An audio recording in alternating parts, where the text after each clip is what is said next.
Okay, so I'm Jonathan David Katz, and I've been working as an academic since 1989 and as an activist since 1980. In 1980, I was a new graduate student at the University of Chicago and realized that there was no queer student group on campus, and so started that, and then got involved in Chicago politics and started an organization that was called the Gay and Lesbian Town Meeting. This was an organization that was intended to battle against all the homophobic restrictions that were in place in Chicago at the time, including the fact that you could be fired for being queer, you could be thrown out of your apartment for being queer, and there were simply no protections around sexuality whatsoever. So we organized a series of events, lobbied, and over the course of 15 years, it took that long, we're able to finally defeat the laws against queer people's civil rights, and we're able to open up Chicago. It was a brutal battle. I mean, I remember distinctly having one city council person say, but everybody knows that queer sexuality involves copious amounts of excrement which befoul the carpets and drapes, so discriminations are perfectly legally warranted. And so we had to begin really at the beginning.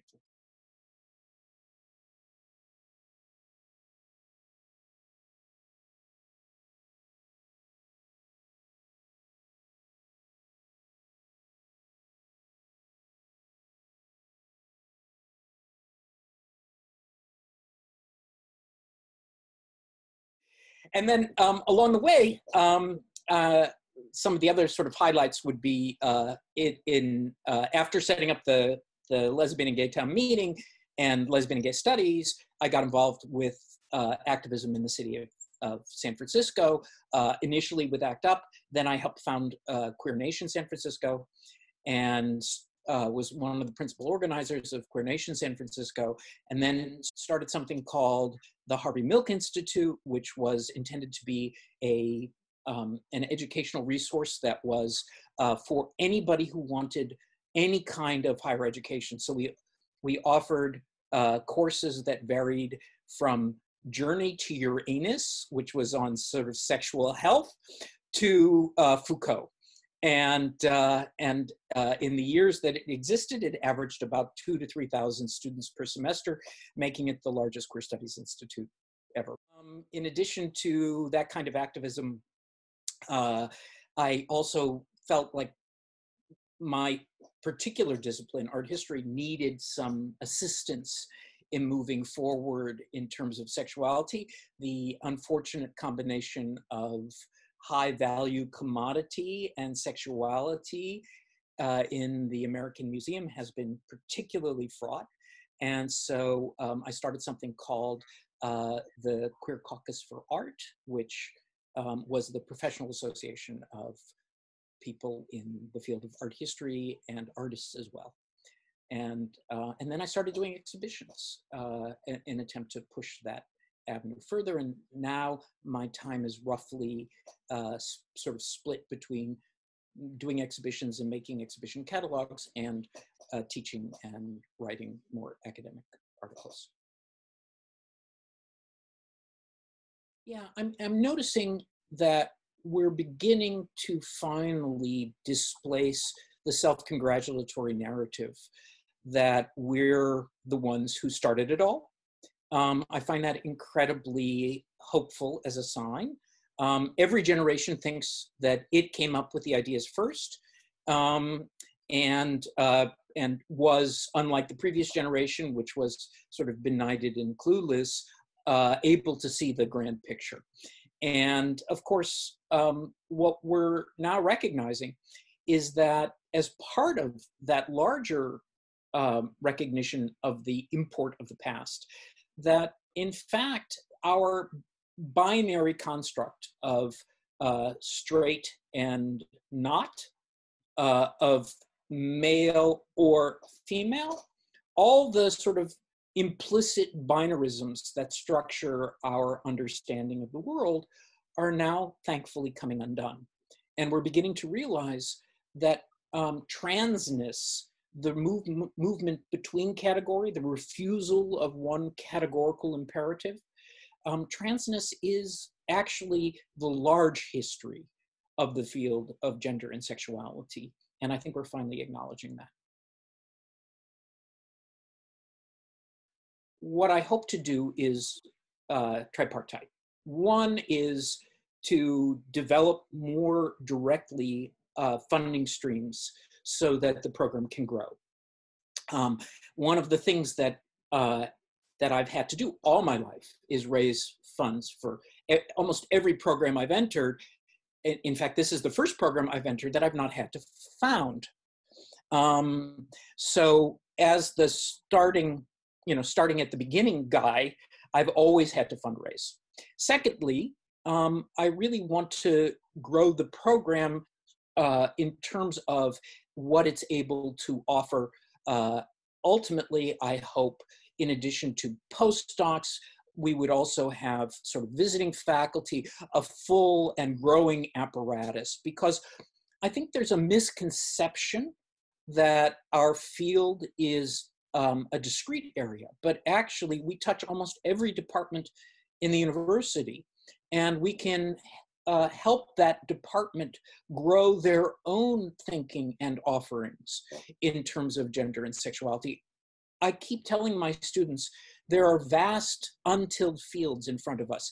Instead of writing, on what is already familiar or doing a historiographic account where you look at what has been articulated, why not break totally new ground? And there are fields stretching to the horizon in front of us.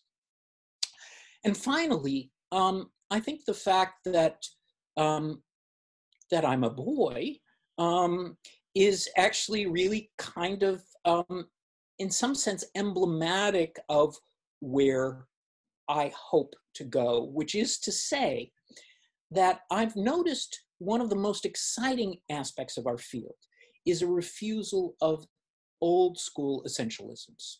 Part of this recognition of transness is the recognition that, that identities are not absolute and they're not stolid, but they're always in flux. I prefer to think not of identities, but identifications. Identifications are fugitive, they move. They allow one to form alliances with people who are actually very different from your experience, but with whom you share a great deal. And I love the idea that we can now cultivate that fugitive nature. And my hope is that as a male director of what is a gender and sexuality and women's studies program, people will come to recognize that we're now moving beyond a species of old school identity politics, which I think unfortunately is still very much constituted as the sort of centerpiece of what we do, freights the field, I think, in ways that are very unproductive. And recognizing that we are now actually an academic discipline that takes the 3 decades of critical theory against the notion of binarisms very seriously.